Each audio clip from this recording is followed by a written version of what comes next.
Bonjour à toutes et à tous, nous espérons que vous allez bien car vous avez Jésus dans votre vie, lui qui nous donne la paix, cette paix qui surpasse toute intelligence, pas comme le monde nous la donne.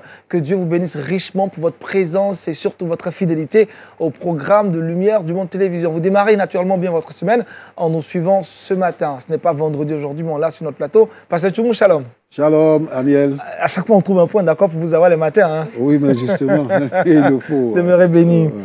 Kate, bonjour. Bonjour Aniel. On va bien? Dieu est sur son trône, ça va. Dieu est sur son trône, il est au contrôle. Il est au contrôle de tout. Touré Kouda. Bonjour Aniel. On va bien, hein? Ça va bien, très bien même d'ailleurs. J'aimerais partager ma joie avec nos amis de Wake Up à travers cette chanson que j'aime bien.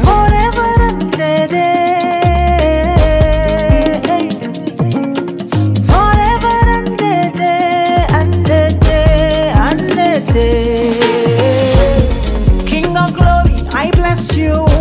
With my life, I bless you. Lord, your throne is forever and ever.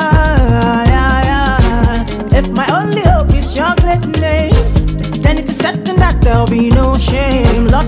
Merci à la régie, hein. Très belle chanson de Ada et Isisla. Oui, c'est bon d'écouter les chansons chrétiennes les matins, ça te met dans une bonne humeur en fait. Ça avec quelqu'un. Cédric, t'aimes bien les chansons, hein? Je te voyais bouger là. Ouais, bien sûr.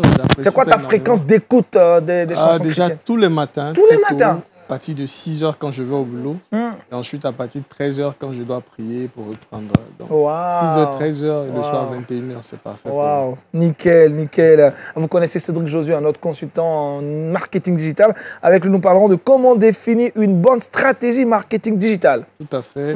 Il est tellement impératif d'avoir ces stratégies-là parce qu'aujourd'hui, comme on l'a tout le temps dit, le digital, c'est l'avenir. Et donc, avoir une bonne stratégie rime avec avoir les bonnes notions, les bonnes informations que nous prendrons le soin de partager aujourd'hui. Merci Cédric. Touré Kouda, avec toi? Aujourd'hui, je vais partager avec vous, amis de Wake Up, 3 astuces pour bien dormir.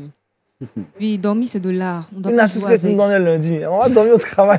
Non, le soir. C'est dormir le soir, en fait. Et vous savez, c'est tellement important. Il existe même la journée mondiale du sommeil, le 16 mars. On dit qu'on ne doit pas s'amuser avec. On doit bien dormir. Non, le 16 mars, là, les gens... ça, c'est grave, hein. Spécial grasse matinée. Avec Kate, série. Oui, effectivement, avec Agnès, c'est pas vrai. Alors, on parle biographie, ça l'on dit. Et nous parlons d'une dame qui a su graver les échelons et qui est devenue présidente dans son pays. Ça sera peut-être moi prochainement. Pour le moment, dans ton pays, on parlera de Katalin Novak. Dans mon pays, oui, c'est possible. Il faut bien connaître ton pays. N'est-ce pas, Pasteur Tchoumou? Quelqu'un connaît bien son pays. Quelqu'un connaît bien son pays. Dieu peut faire tout. Amen. Tu peux échouer dans ton ministère. Elle sera ma chargée de communication. D'accord. Le saviez-vous on part aux États-Unis parler d'une figure emblématique du cinéma américain. Vous saurez de qui il s'agit. Merci Kate. Pour l'heure, prenons nos Bibles et méditons ensemble.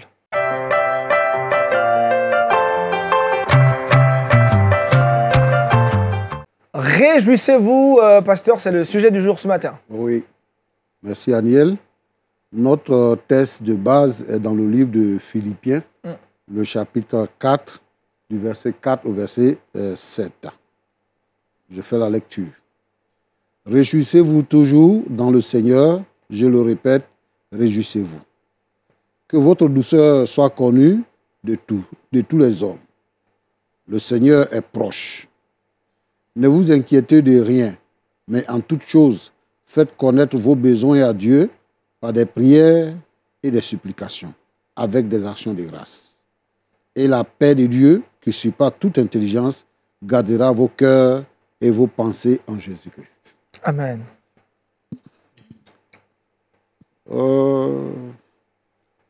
Je me demande ce qui s'était passé réellement dans la tête de Paul quand il écrivait ses textes aux Philippiens. Mais j'ai essayé de penser un peu pour voir qu'est-ce que ça fait de se réjouir. Ici, c'est comme un impératif. Réjouissez-vous toujours. Ceux qui sont dans le Seigneur doivent se réjouir toujours. Il y a des choses qui peuvent, ou du moins qui nous empêchent de nous réjouir. L'anxiété, par exemple. la crainte, les problèmes de tout genre. Lorsque, par exemple, vous ne savez pas ce que vous allez manger demain. Quand vous êtes malade, que vous n'avez pas l'argent pour vous soigner. Quand vous commencez à devenir une vieille fille, que vous ne trouvez pas de mari. Toutes ces choses-là... Ça crée la peur. Hein. Ça crée l'inquiétude, ça crée l'anxiété. Seulement les femmes aussi, souvent quand l'homme aussi vieillit, il prend de l'âge, il devient triste aussi. Non, pas les soeurs, les frères aussi. Nous, les frères aussi. On va laisser passer aussi. Après les notations, on va se parler. Donc, il y a tellement de choses qui font que on est inquiet, on n'a pas la joie. Lorsqu'on est persécuté dans son foyer, lorsqu'on est persécuté à cause de sa foi, lorsqu'il y a des difficultés, on ne peut pas se réjouir. S'il y a un deuil dans la famille, on ne peut pas se réjouir. Si on a échoué à son examen, on ne peut pas se réjouir.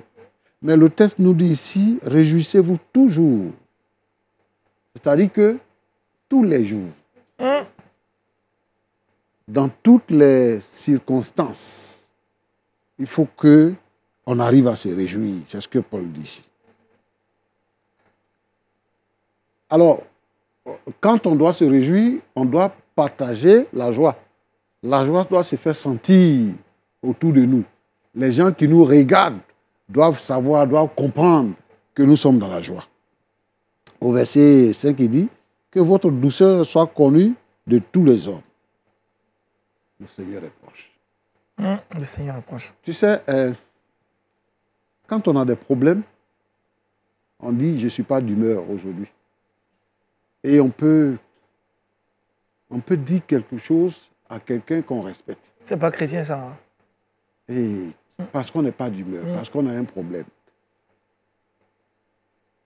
Alors l'apôtre Paul dit ici que votre douceur soit connue de tous les hommes. Quel que soit le problème, quelle que soit la difficulté, que votre douceur soit connue. La douceur est une vertu qui est en rapport avec la maîtrise de soi. Donc, il faudrait que nous puissions être des hommes doux. Il y a des gens, quand ils sont en train de prier et qu'ils gênent, ils font pas là. Parce que c'est une difficulté pour eux. Ça fait qu'ils ne sont pas d'humeur. Bon. Mais nous, quel que soit le problème que nous pouvons rencontrer, nous devons nous réjouir et les gens doivent connaître notre douceur. En fait, le fond du problème même, c'est l'inquiétude. Et au verset 6, il dit, ne vous inquiétez de rien, mais en toute chose, faites connaître vos besoins à Dieu par des prières, des supplications avec des actions de grâce. Amen. Amen. Bon, quel problème que le Seigneur ne peut pas résoudre? Si on a confiance au Seigneur, si on croit que l'Éternel est notre Dieu, et que si nous croyons également que toute chose concourt au bien de ceux qui aiment Dieu, de ceux qui sont appelés selon son plan, alors il dit que il faut faire connaître ces besoins-là. C'est vrai que Dieu connaît nos besoins mieux que nous-mêmes, mais il veut que nous ayons une participation. Donc, comme un enfant s'adresse à son père, le chrétien, l'enfant de Dieu, s'adresse à son père pour lui faire connaître ses besoins. Parce que si, à cause de vos besoins, vous allez mettre tout le monde mal à l'aise, ou bien vous-même, vous allez être mal à l'aise, vous n'allez pas dormir. Il y a des gens qui ne dorment pas parce qu'ils ont un problème. Ils ne peuvent pas dormir la nuit. Ils ont à manger, mais ils ne peuvent pas manger. Ils sont troublés. Mais c'est comme tu n'as pas d'espérance. Comme tu n'as pas d'espérance. Un enfant n'est pas inquiet parce qu'il croit, il pense que son père est capable de résoudre tous ses problèmes. Donc, il n'est pas inquiet. Il a toujours l'appétit. Alors, le chrétien aussi doit se considérer comme un enfant. L'enfant du Père. Le Père qui est là-haut. Donc, il doit se réjouir. Il ne doit pas s'inquiéter. Mais quand il y a un besoin, il faut le faire connaître à Dieu. Ça peut prendre le temps que ça peut. Parce que quand on dit faire connaître tes besoins à Dieu, ça ne veut pas dire que c'est automatique. Ça peut prendre 1 jour, 2 jours, 1 mois, 1 an. Ça peut. Puisqu'il dit, ne vous inquiétez de rien, mais faites connaître en toutes choses, faites connaître vos besoins à Dieu par des prières, des supplications et des actions de grâce. Vous priez simplement le matin, le soir, ça ne suffit pas. Il faut entrer dans la phase de supplication.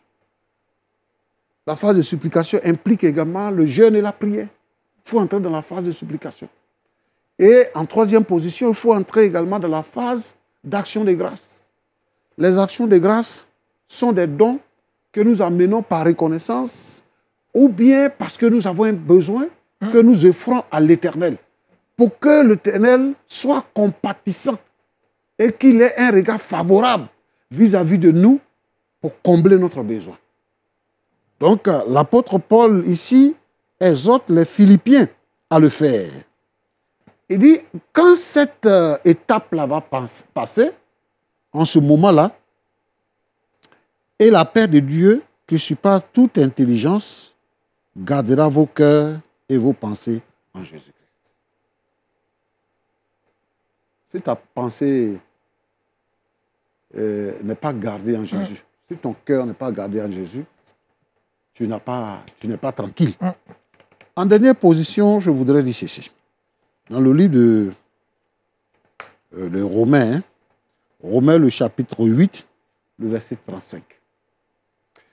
Alors on peut me dire, bon d'accord, vous avez dit tout ça. Mais ici, voilà ce que Paul dit encore aux Romains. Il dit, Romains 8, verset 35, « Qui nous séparera de l'amour de Christ? Sera-ce la tribulation ou l'angoisse, ou la persécution, ou la faim, ou la nudité, ou le péril, ou l'épée? » C'est-à-dire que la joie que Dieu nous donne, la paix que Dieu nous donne est éternelle. Amen. Amen. Amen. Rien. Parce que la joie et la paix que Dieu nous donne est conditionnée par l'amour de Dieu. Dieu nous aime tellement que rien ne peut nous séparer. Il nous tient dans le creux de ses mains. Rien ne peut nous séparer de l'amour de Dieu manifesté en Jésus-Christ. La tribulation, il y a des hommes et des femmes qui se laissent tuer à cause de Jésus, à cause de leur foi, à cause de la paix qu'ils ont reçue. La tribulation ne peut pas nous éloigner. L'angoisse ne peut pas nous éloigner de l'amour. La persécution non plus. Et la faim. Je parle beaucoup avec les gens. Hein. Il y a une fille qui me dit comme ça que je veux marcher avec le Seigneur. Mais pasteur, je ne peux pas. Parce que je n'ai pas de moyens. Quelqu'un s'occupe de moi, il paye ma maison. Quand je viens à l'église, le pasteur prêche, ça touche mon cœur. Je veux quitter le péché, mais je ne peux pas parce que je n'ai pas de moyens. Donc, il me faut ça. C'est ça qui conditionne ma vie. Donc, on peut inscrire ça dans le registre de la faim. Voilà. C'est le manque, la nudité. Voilà. La faim, la nudité. Tout ça, c'est rien devant l'amour que Dieu nous donne et devant ce que Dieu prévoit de nous donner. Amen. Lorsque nous sommes d'accord avec cette pensée, la bénédiction de Dieu descend. Et nous constatons que nous étions dans l'erreur et qu'avec Dieu, nous pouvons tout faire. Donc, apprenons dans le manque à nous réjouir, à faire confiance au Seigneur, à lui faire connaître nos besoins. Le Seigneur, qui est le Dieu créateur, qui nous aime d'un amour éternel, saura prendre soin de nous. Amen. Je voudrais donc encourager tous les frères et toutes les sœurs qui passent par des difficultés. La Bible nous demande de nous réjouir. Je vous encourage juste à vous réjouir dans le Seigneur. Que Dieu vous bénisse. Amen. Amen. Cédric? Véritablement, je pense qu'aujourd'hui, c'est un jour spécial, hein, avec cet enseignement vraiment qui parle. Et réjouissons-nous déjà le fruit de l'esprit Jésus l'a dit, c'est l'amour, la paix, la patience, la douceur. Donc, en se réjouissant, la joie qu'on retransmet, ça montre qu'on a le Saint-Esprit qui n'est pas attristé en nous. Et déjà, ça montre qu'on a toujours de l'espoir. Et le Seigneur nous dit, connaît les projets qu'il a formés pour nous, projets de paix et de bonheur, non de malheur, afin de nous donner un avenir de l'espérance. Donc, peu importe les difficultés, peu importe le mal, moi, je pense que le mal et le bien travaillent dans le même laboratoire pour un enfant de Dieu. Et Dieu permettra que tout se passe bien. Donc, nous devons garder la joie. Parce que le but du diable, c'est de nous clouer, de nous mettre dans un sentiment véritablement de tristesse. Et le but du Seigneur, c'est qu'on soit toujours en joie par la paix que le Seigneur Jésus nous apporte. Touré Kouda, tu es toujours en joie? Tu essaies. Pas toujours en joie, mais souvent, souvent, il y a la tristesse qui s'installe. Et je trouve que c'est difficile de patienter dans la joie. Franchement, pasteur, je trouve que c'est difficile de patienter dans la joie. Je ne sais pas s'il y a des astuces pour ça, mais vraiment, ça va aider. Patienter dans la joie, je ne sais pas trop. Personnellement, je ne sais pas. Mais le pasteur nous donne une réponse. Kate? Pasteur Tchoumou. Alors, on dit vraiment, sois joyeux, la force et le courage, mais souvent face aux situations, c'est tellement difficile que tu ne sais même pas où puiser cette force-là pour garder le sourire. Face à un décès, par exemple, face à une situation qui te semble vraiment difficile au point où tu te sens incapable, tu attends des années, tu ne vois pas la main du Seigneur. Comment puiser la force, où tirer cette force-là pour garder le sourire? La tristesse est au même titre que la joie. Si nous pouvons cultiver la tristesse, c'est que nous pouvons arroser la joie. Voyez-vous, Jésus dit, qui par ses inquiétudes peut rendre blanc un grain de séché ou peut rallonger les jours de sa vie sur la terre? Non, ne vous inquiétez de rien. Donc, si on pense que ce n'est pas mon problème, c'est le problème du Seigneur, et que le Seigneur va le résoudre, le Seigneur va le résoudre. Bon, dans la vie, on ne peut pas tout avoir. On a des besoins. On a des besoins, mais le Seigneur nous donne ce qui est nécessaire. Le Seigneur nous donne ce qui est nécessaire. Donc, apprenons à nous contenter de ce que le Seigneur nous donne. Amen. Qui est suffisant pour nous. Amen. C'est-à-dire que qu'est-ce que tu veux? Je souhaiterais avoir une limousine, avoir des garde-corps, avoir une maison, comment on appelle ça, à la baie des milliardaires, une maison de repos. Mais je peux pas avoir ça. C'est mon cœur qui dit ça. Alors, si je ne peux pas avoir, pourquoi m'inquiéter? Et donc, quand on est inquiet du lendemain, et la vie n'est pas une compétition. Quand on voit que quelqu'un d'autre a une vie différente à côté de nous et qu'on voudrait faire comme lui, on pense qu'on est en retard. Non, on est dans notre propre registre. Lui, il est dans son registre. Nous devons apprendre à nous réjouir de ce que le Seigneur fait pour nous et de ce que le Seigneur nous a donné.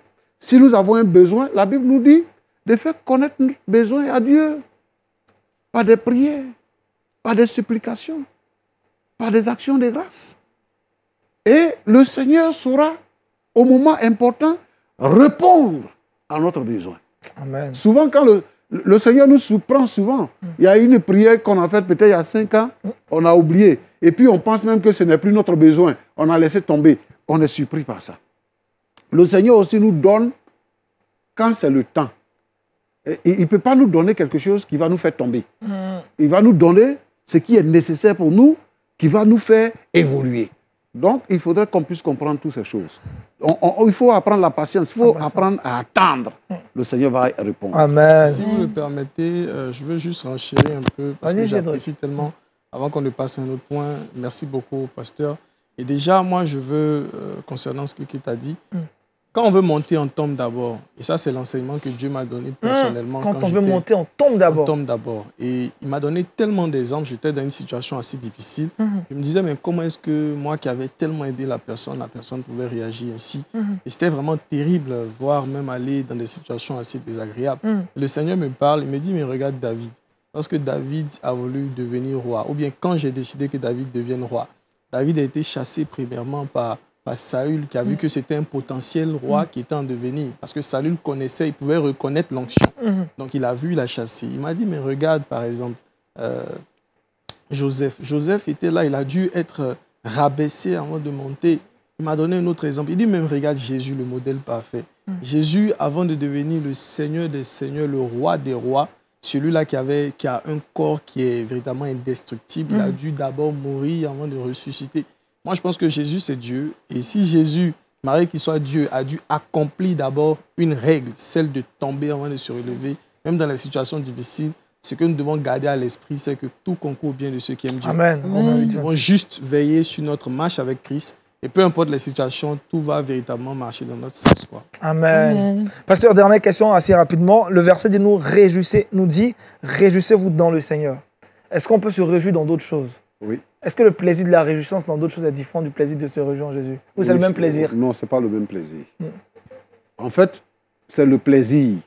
Mais c'est la source du plaisir qui diffère. Mais le plaisir est identique. Si je me réjouis dans d'autres choses que ce n'est pas dans le Seigneur. Oui, mais vous vous réjouissez. Ce qui est sûr, quand vous buvez, quand vous vous droguez, ou bien quand vous êtes avec des femmes ou avec des garçons. C'est ça, c'est ce plaisir, c'est pas pareil. Voilà. Mais ce plaisir-là dure combien de temps? Mais quand nous faisons l'expérience de nous réjouir dans le Seigneur, cette expérience-là n'a pas de fin. Et cette expérience-là nous permet de pouvoir surmonter, d'être capable d'appréhender. C'est-à-dire que même dans la mort, même dans la vie, même dans la pauvreté, même dans la misère, dans la douleur, la joie est dans notre cœur. Pourquoi? Parce que la source de cette joie-là est intarissable. Mais si vous avez... Quand l'alcool finit.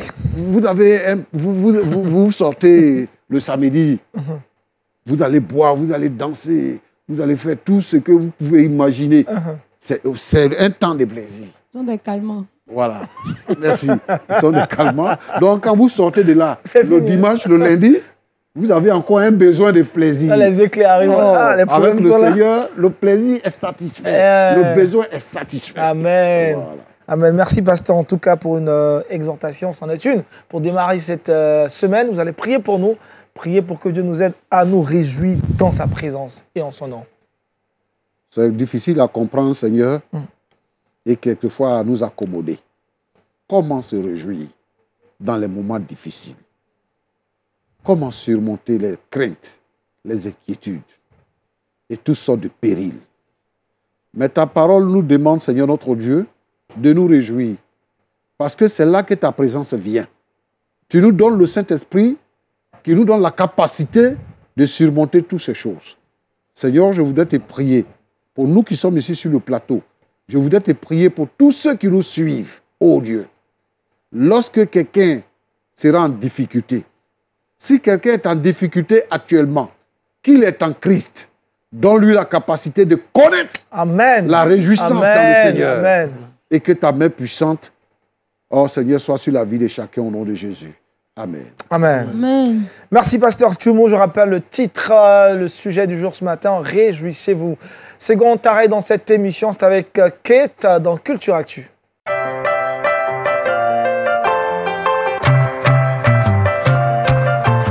Les lundis, focus biographie, Kate série.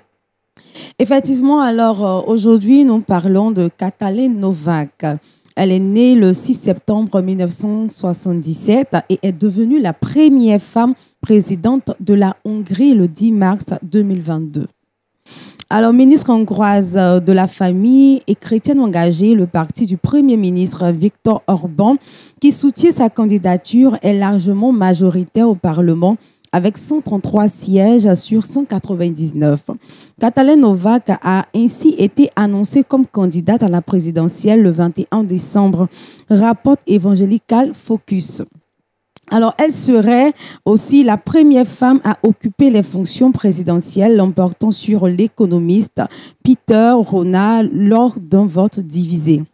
Elle a commencé sa carrière politique en 2001 au ministère des Affaires étrangères, se spécialisant dans les questions européennes. En 2012, elle a été nommée chef de cabinet au ministère des Ressources humaines. En 2014, elle a été nommée secrétaire d'État à la famille et à la jeunesse. Et enfin, en 2020, ministre sans portefeuille des Affaires familiales.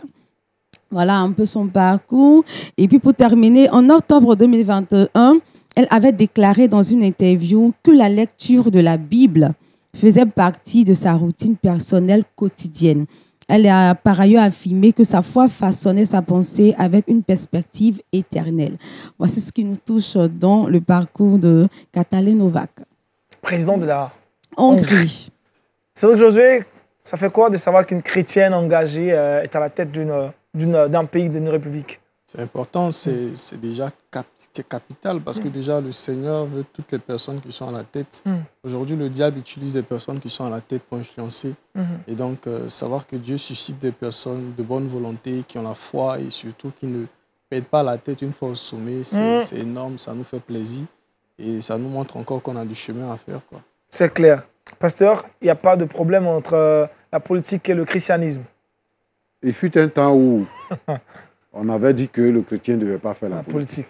Vous étiez de ceux qui affirmaient ça, pasteur? Non, pas affirmé. Ouais, mais... Vous étiez pour cette thèse? Qui pensaient que... C'était votre thèse aussi. Hein. Je pensais que voilà. C'était le droit chemin.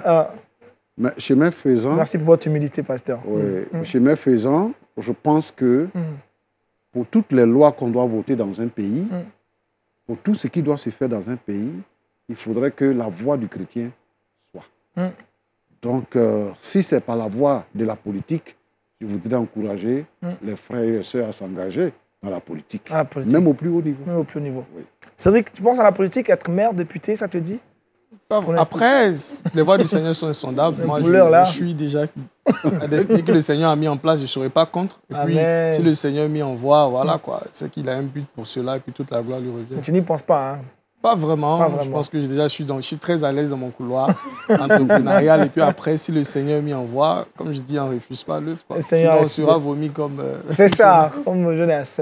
Oui. Eh bien, c'est ça, nous allons juste encourager les femmes à en plus, c'est une femme. Voilà, plus les femmes. Vous savez, quand Jésus était encore dans la tombe, ce sont les femmes qui sont allées. Elle dit non, nous allons partir voir. Pourtant, les hommes étaient là, ils étaient cachés dans la chambre autre et les femmes sont sorties malgré tout ce qu'elles pouvaient avoir sur le chemin. Elles sont allées voir et puis qu'elles ont vu, elles n'ont pas vu Jésus, on dit quoi? Elles ont demandé au gars là, où est notre Jésus, où il est? Elles ont eu le courage de demander. Et puis il dit, ouais, me voici. Donc voilà, quand une femme veut quelque chose, elle l'obtient. Et nous sommes plus fortes, hein, parce que nous avons reçu ça du Seigneur. Donc engageons-nous, n'ayons pas peur. En tout cas, que Dieu vous bénisse, mesdames. Amen. C'est ce qu'on peut dire derrière. On n'a pas envie de trop parler. On retrouve à présent Cédric Josué, notre invité dans l'invité du Wake Up.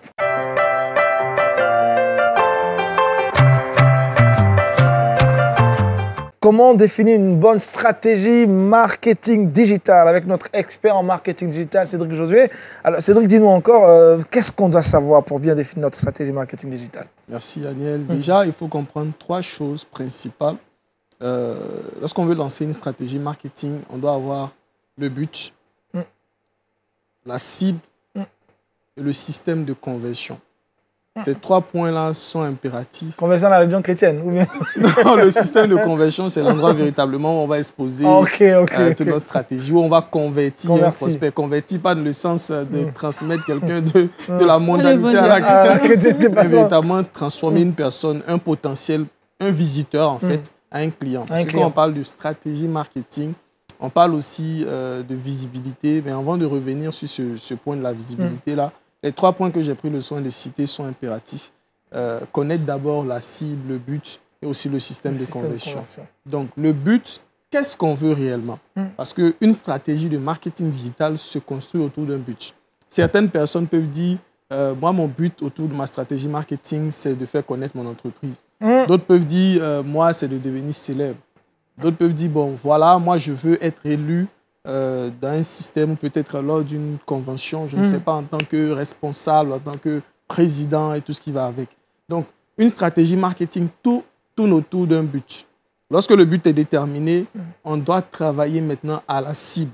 Parce que c'est inutile, comme on en voit sur les réseaux sociaux, certaines personnes qui veulent vendre des maisons de plus de 4 milliards. Je vois souvent des maisons présentées 4 milliards 500 et d'autres personnes écrivent en commentaire, non, changez le portail, non, vous devez transformer, mettez un peu plus une peinture jaune, ça ne me plaît pas. Bon, souvent quand je vois, je ris. Parce qu'en fait, ils n'ont pas pris le soin de définir la cible. La cible est tellement importante. Vous voulez devenir président, vous allez parler aux enfants. Ils n'ont pas de pouvoir de voter. Si vous voulez devenir président, vous devez aller vers la cible adéquate. Vous voulez vendre quelque chose, allez vers la cible adéquate. Donc, toute une stratégie marketing, après avoir déterminé le but, c'est tellement important de prendre le soin de mettre en place la cible vers laquelle nous irons. C'est comme ça que vous pouvez retrouver des personnes qui se trompent de cible et ensuite, c'est la catastrophe, comme ce que je viens de dire. Après avoir trouvé la cible, le but, après avoir trouvé le but et la cible, parce que c'est déjà une suite logique, nous devons de mettre en place un système de conversion. Parce que déjà, vous trouvez votre but. Donc, je veux, par exemple, je prends un cas personnel comme exemple. Je veux, par exemple, être connu sur les réseaux sociaux.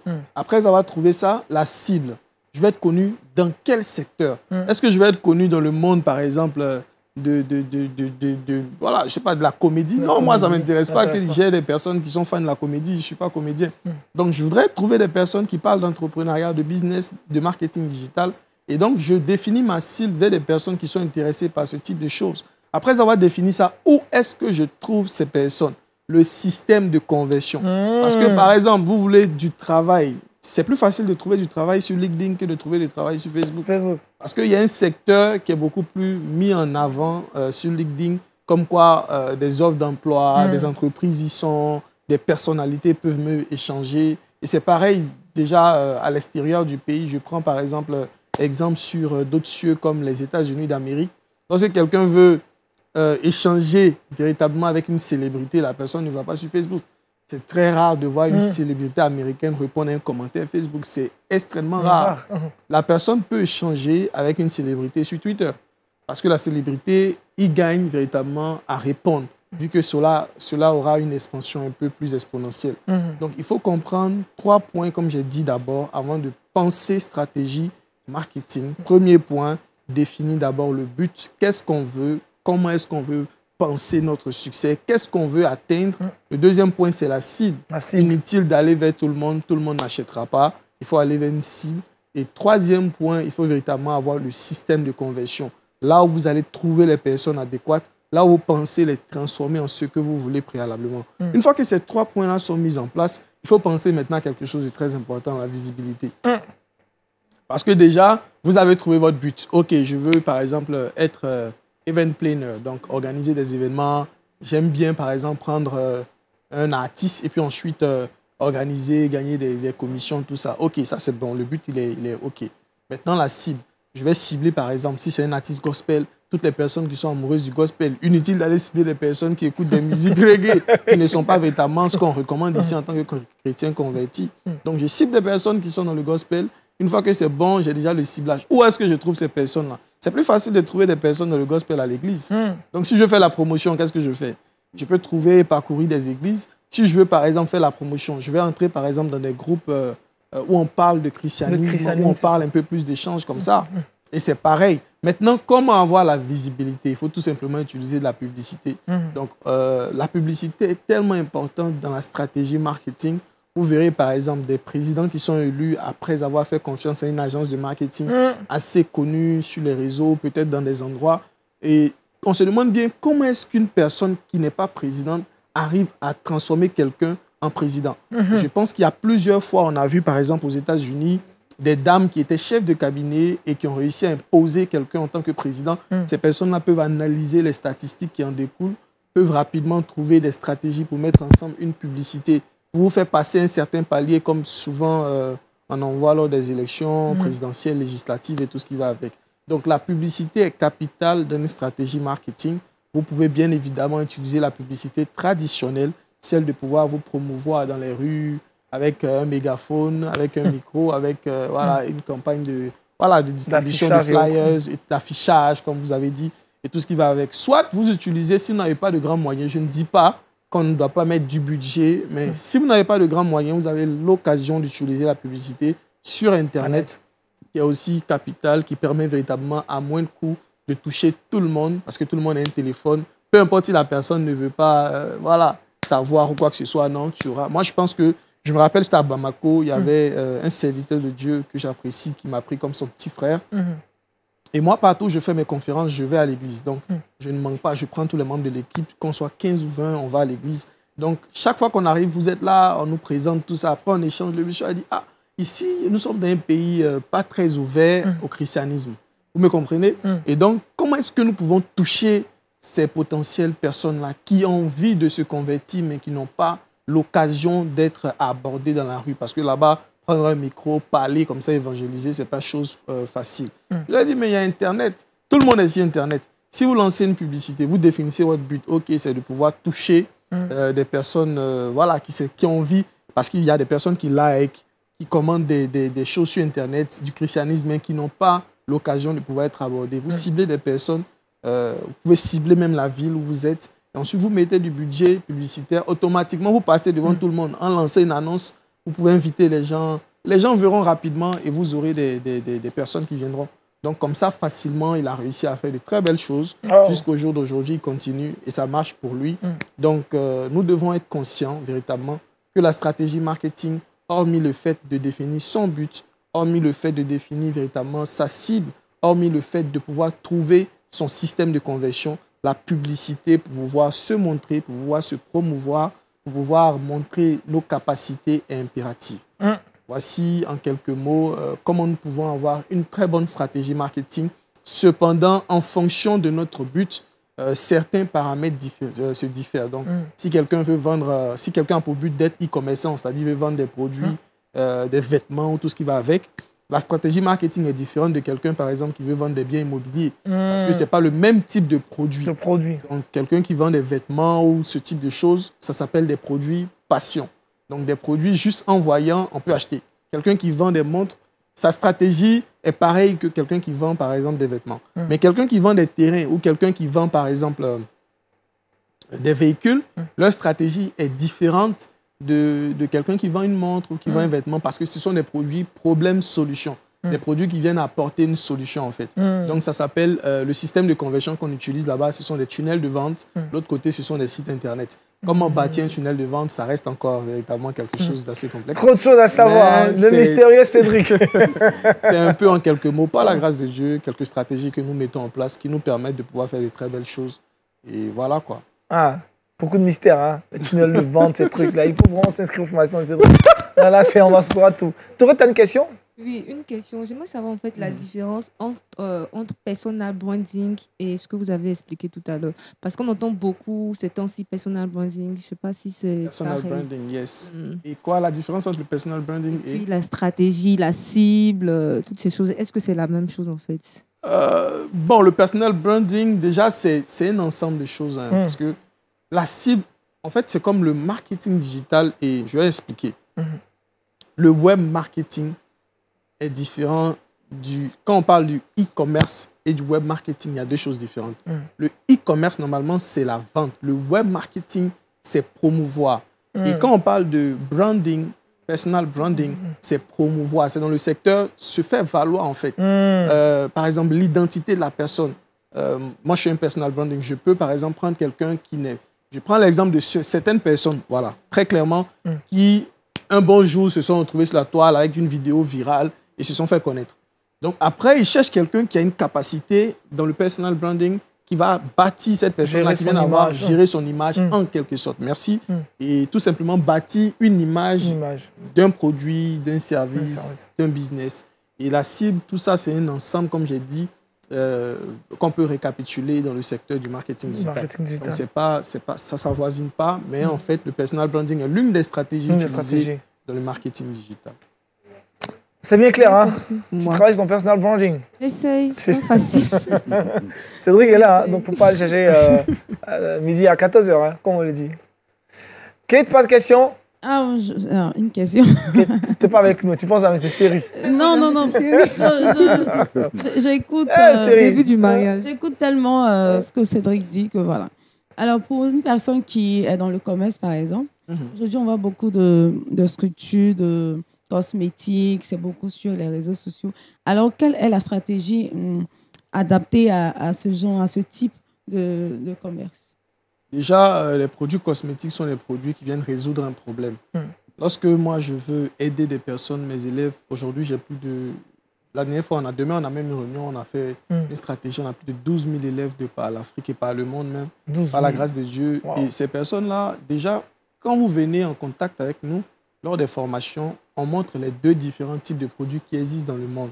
Comme j'ai dit, pour répondre à la question de Kit, les produits cosmétiques viennent résoudre un problème, soit un problème de peau, peut-être la personne a une peau grasse, elle veut, voilà, soit peut-être la personne a des problèmes de peau au niveau voilà, c'est un problème. Donc, c'est un produit problème-solution. Et un produit problème-solution, on met en place un tunnel de vente. Je vois plusieurs entreprises, malheureusement en Afrique, qui ne s'y connaissent pas, qui créent des sites Internet pour des produits problème-solution comme des produits cosmétiques. Ce n'est pas adapté.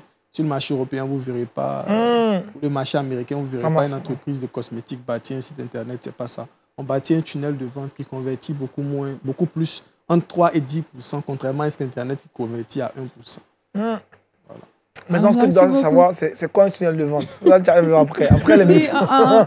Après, je verrai. Après, je le verrai. Merci Cédric, tellement instructif. Pasteur, les églises aussi ont besoin de travailler sur Internet. Oui, bon. En fait, quand on écoute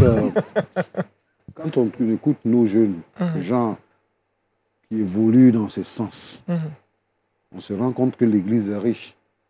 L'Église est riche. Mais c'est comme ce qu'il explique. Il n'y a pas de couloir pour que la plupart de nos jeunes soient informés sur ce genre de système. Et donc, moi, mon souhait serait que vraiment qu'ils s'impliquent un peu plus pour que nos enfants soient initiés à ce genre de choses pour que l'Église en bénéficie. Ouvrez-lui les portes de votre église, il dira. Il fait toutes ces conférences gratuites. D'accord. Et ça aide beaucoup. Mais derrière. Ces conférences sont gratuites, hein, ces conférences grand public, mais derrière, il faut entrer dans le tunnel. Comme vous le dites. Je l'ai annoncé publiquement, hein, donc appelez Cédric. Allez, on retrouve maintenant Touré Kouda dans le Trickbox.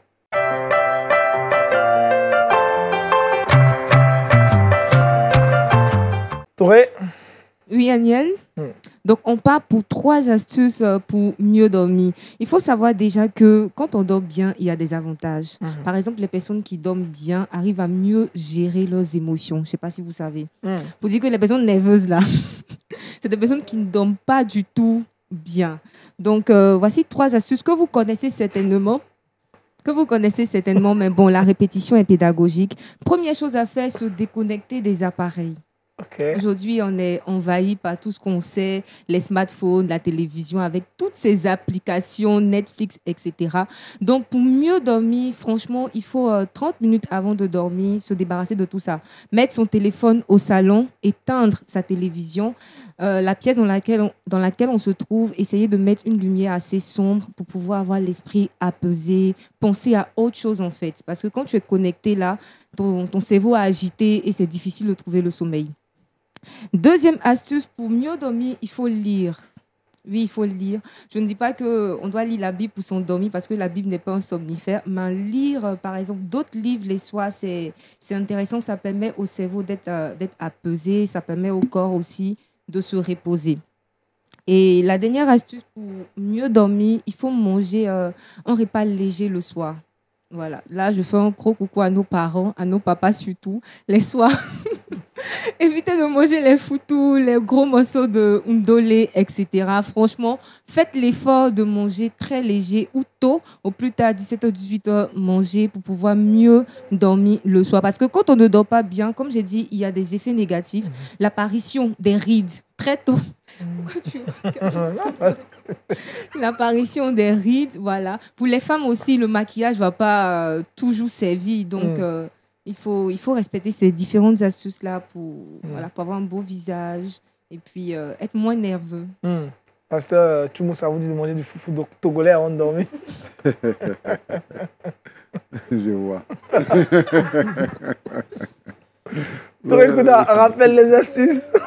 Donc, se déconnecter de tous les appareils, lire un livre et manger léger les soirs. Merci beaucoup. Vous savez comment faire pour bien dormir. Cédric, c'est quoi ton astuce? Toi, tu fais comment pour bien dormir?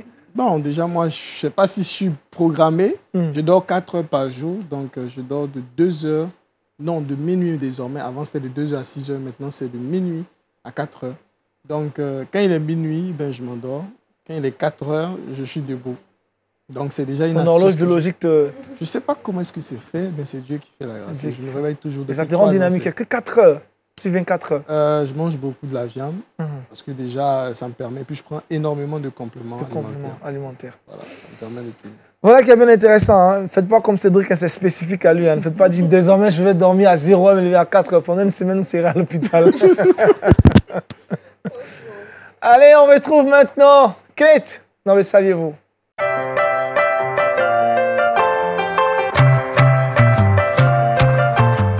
Kate, you are welcome in USA. Yeah. Alors nous sommes là. C'est hier des BT là. C'est pas vrai. Alors nous sommes aux États-Unis pour parler de Denzel Washington. C'est une figure emblématique du cinéma américain que nous connaissons tous certainement. Alors, une grâce donnée par Dieu. L'acteur américain de 67 ans voit Dieu à l'œuvre dans sa vie. Déjà récompensé par 2 Oscars du cinéma pour les films Glory et Training Day, Denzel Washington est nominé pour la 9e fois en 2022 pour sa performance dans la tragédie de Macbeth. Alors toutefois, ce n'est pas la première fois que Denzel Washington s'exprime sur sa relation avec Dieu. Et il avait déjà livré son témoignage quant à l'accueil du Saint-Esprit dans sa vie. Alors, selon les occasions et auprès des jeunes, il partage régulièrement sa foi et également en public. Il veut notamment encourager les jeunes à entrer et surtout à centrer leur vie sur Dieu. Voici un acteur qui n'est pas vu de tous, de tous les acteurs, mais c'est quelqu'un qui met toujours sa foi au devant. Et à chaque occasion, il ne manque pas de dire combien de fois il aime le Seigneur, combien de fois il est attaché au Seigneur. Voici un exemple à suivre. Ah, un exemple à suivre. Vous le connaissez, Cédric? Bien sûr, Denzel Washington. Déjà, Denzel, il a influencé mon mentor. Donc, déjà, c'est quelque chose d'énorme. Et puis, ça fait plaisir de le voir intervenir, surtout qu'il est au sommet de son art. Je crois la dernière fois, on a eu un scandale avec Will Smith qui a témoigné en disant que Denzel lui avait dit c'est lorsque tu es au sommet que le diable vient te chercher. Ça. Il a prié avec lui aussi. Bien sûr. Donc, c'est tellement important. Et ça, comme je le dis, vraiment, il faudrait des personnes qui influencent les différents aspects. Et c'est tellement important. Le Seigneur nous a dit les dons d'un homme lui donnent accès au grand. Donc, que toutes les personnes qui ont des dons se lèvent pour bâtir véritablement quelque chose d'énorme, afin qu'on puisse influencer peu importe notre secteur d'activité. Amen. Amen. Pasteur? Oui, je partage la pensée de mon frère. Il faudrait que nous soyons à même d'influencer dans notre petit monde. On n'a pas forcément besoin d'être grand, vu, connu de tous. Mais au moins dans son voisinage ou bien dans son lieu de travail, il faudrait que nous ayons quelque chose en tant que chrétiens qui impacte pour influencer. Pour influencer. Merci, pasteur. Torekouda, le verset boussole. Oui, le verset se trouve dans le livre de Philippiens 4, le verset 7. « Et la paix de Dieu, qui surpasse toute intelligence, gardera vos cœurs et vos pensées en Jésus-Christ. » Réjouissez-vous dans le Seigneur et vous savez, la paix du Seigneur gardera vos cœurs en Jésus-Christ. On termine cette émission avec la question de l'internaute pour nos invités. Question posée par un de nos amis qui nous suit très régulièrement. La question, c'est la suivante. Pour des fiancés qui ont des communautés chrétiennes évangéliques différentes, quelle église fréquenter après le mariage? L'église de l'homme ou de la dame? Cédric? Non, déjà, moi, je ne suis pas encore marié. J'y aspire. Mais je pense que la question est vite répondue. Déjà, ce problème se pose généralement, autant pour moi, lorsque les deux fiancés ne viennent pas de la même communauté. Donc, peut-être l'autre n'a pas trouvé sa pointure, comme on le dit, dans sa communauté. Donc, c'est c'est peut-être dans un autre endroit qu'il a pu la trouver. Toujours est-il que nous marchons ensemble, nous sommes une même chair et nous faisons partie des mêmes corps. Donc la décision est vite prise. Si la dame est assez compréhensive, je souhaiterais, selon moi, qu'elle puisse suivre son mari, parce que ça permettrait de créer une harmonie. Souvent, quand on n'a pas les mêmes enseignements, l'autre entend ceci, l'autre entend cela. On arrive pendant que l'autre a été sermonné sur comment marcher avec Dieu, la fidélité du Seigneur. L'autre était peut-être en train d'écouter des messages sur comment devenir riche en 3 mois. Et donc, quand on arrive, on n'a pas les mêmes façons de réagir. Donc, ce serait bien d'être dans une même communauté, recevoir les mêmes enseignements pour marcher bras dans les bras. Toi, tu souhaites que la femme suive l'homme dans son église? Oui, bien sûr. Avant que le pasteur ne réagisse, je prends l'avis de Torikuda et Kate. Pour moi, on va prier pour savoir où on doit aller. Pas parce que c'est l'homme ou la femme. Non, on prie et puis Dieu répond pour dire c'est là-bas, je veux que la famille, pas de faire ses cultes. C'est bien subtil. Hein. Si Dieu ne parle pas, il dit vous êtes responsable. Donc Dieu va parler. D'abord, je pense qu'à la base, il faut communiquer. Tout est une question de communication. Déjà, dans les fiançailles, il faut définir toutes choses. Donc voilà, il faut se parler. Et les dames, quand une femme a un bon comportement et que son mari sent qu'elle a reçu une bonne éducation spirituelle, il peut facilement la suivre. Mais quand tu es une femme et que déjà, quand ton mari te parle, tu fais la femme orgueilleuse, la femme insensée, et il ne va pas accepter ce que tu vas lui dire. Donc, tout va dépendre d'abord de la communication et du comportement. Parce que ce qui va à l'église, comme moi, tu reçois un enseignement et je vois que ta vie n'est pas conforme à ce que tu reçois là-bas. Donc, comment tu peux m'évangéliser, moi, à te suivre? Donc, ça sera maintenant dans l'attitude de chacun. Et avant le mariage, je préfère au moins 1 mois ou 2 mois avant le mariage.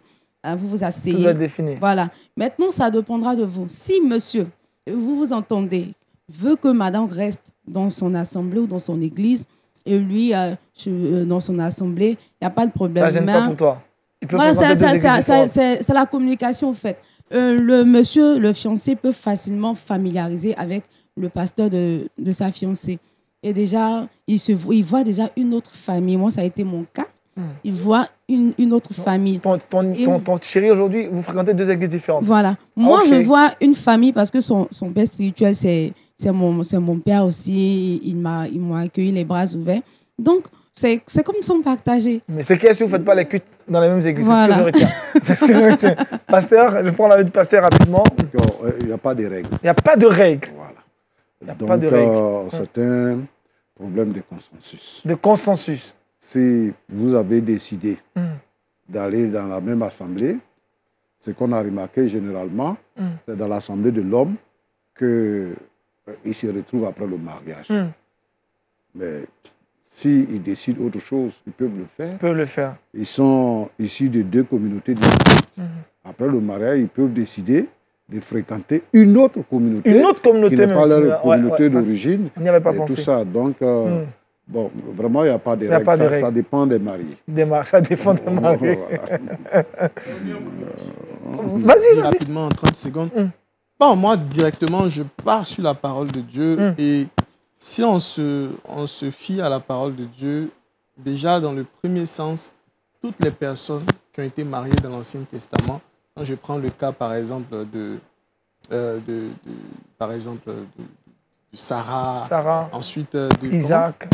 Isaac qui s'est marié à Rebecca. Quand on regarde Rebecca, quand on voit tout simplement, c'est la femme en fait qui a été emmenée. Même quand Dieu envoya bien évidemment Ève en face d'Adam, c'est la femme qui a emmené. Donc Dieu envoie et ensuite la question est vite répondue. Maintenant, comme j'ai dit, c'est une question de communication aussi, comme elle a signifié. Okay, donc, comme je le disais tout à l'heure, dans 2 communautés différentes, moi, je pense que déjà, ça peut aller au début. Ça peut passer entre les filets, les mailles du filet, mais ensuite, devant, ça va coincer. Pourquoi? Parce que les enfants viendront, les enfants, ils iront au cas où vous avez 3 enfants. Parce qu'il faut leur donner une éducation spirituelle. Si les enfants vont avec la femme, est-ce que l'homme ne va pas, peut-être le jour où les enfants font une gaffe en disant « mais c'est parce que vous n'êtes pas bien éduqués spirituellement que vous faites ça ». Donc, je pense que sur la base, déjà, on trouve un consensus et puis après… Un consensus. C'est cela. Merci beaucoup pour vos réactions. Je crois que nos internautes sont satisfaits. Cette émission s'est terminée pour aujourd'hui. Merci de nous avoir suivis. Demain, je le rappelle, vous serez avec Daniel Kragby.